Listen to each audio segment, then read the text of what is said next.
Well, Charlie, I'm sure that was the perfect way for you to sign off. Yeah, it was a good way, certainly. It's been a long week starting from Sunday. It's nice to get another win, and I think the way the girls did it again, managed the game superbly well. Really good level of grit and resilience and game management, which we've spoken about a lot this week, given that 3-game week essentially. So yeah, really happy to finish on a high. And a very comfortable performance all round from the girls tonight. Yeah, I think so. I think maybe not as comfortable as the Watford game, in my opinion. Billericay did pose a few sort of more questions in the second half. They had a little bit of a second wind. But again, the girls did really well to manage through that after we just spoke about a couple of things and made a few little adjustments. And we've got there in the end, yeah. They changed their approach in the first half, went from a high press to sitting deep, and it enabled us to take control of the game and get ourselves in front.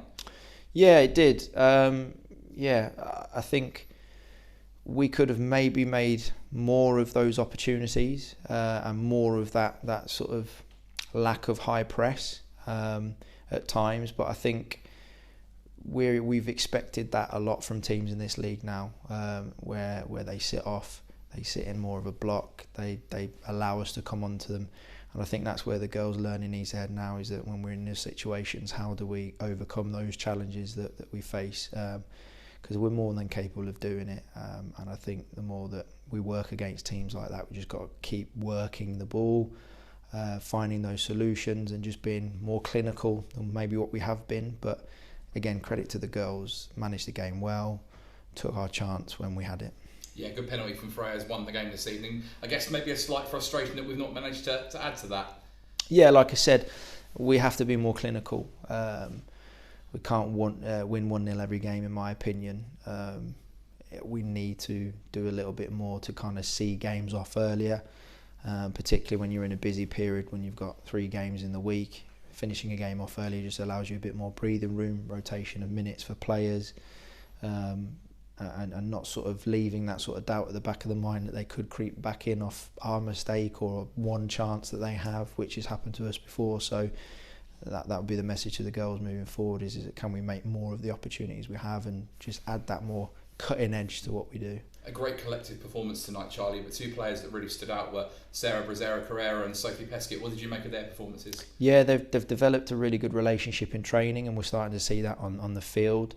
Obviously, Sarah had a fantastic game on Sunday, and then bringing Sophie into the game tonight was a really good opportunity for her to showcase what she can still offer the team, which is, bags of pace, work rate, and some real individual traits that help us break lines and get balls in dangerous areas with a wide play. And for someone who's overseen a lot of the academy, you must be thrilled with how Megan Waring has taken to first team football like a duck to water. Yeah, I think, look, I've had a lot of trust in Megan from day one, and I think she's paid that trust back to myself and Joe and the rest of the staff and her teammates in terms of how consistent she's become in that position. Real solid performance from her again tonight, and I think the future's really bright for her. Yeah, of course. And of course tonight, another fantastic atmosphere at the AGL Arena. Another mention for the fans. Fantastic. Yeah, look, the fans have been fantastic from day one since I've been here, and I'm going to miss them a lot. They're always here supporting the girls, supporting the team, win, lose or draw. Their attitude's fantastic, and we certainly need more of them coming down to kind of kick us on and make sure that we can put ourselves in the best position to get that promotion. And for those that don't know, of course, tonight was your last game before you depart to become head coach of Loughborough Lightning. How do you look back on your 2 years at Ipswich Town? Is it 3 years today? I think it's 2. Is it 2? I thought it was 3. I must feel old now. Yeah, look, it's been a fantastic experience. I give a lot of credit to Joe for bringing me in and trusting me to kind of work with the players and oversee kind of the younger players in particular. I've learnt an awful lot. I've made some great memories here, and I'm just moving on to a new position now where hopefully what I've learnt here I can go and utilise there and affect another organisation in the best way possible. But I will certainly miss Ipswich Town. It's been a real pleasure, and I'll certainly be back. Well, Charlie, on behalf of everyone at Ipswich Town, we thank you very much and wish you all the best at Loughborough, and I'm sure we'll see you again very soon. Thank you very much.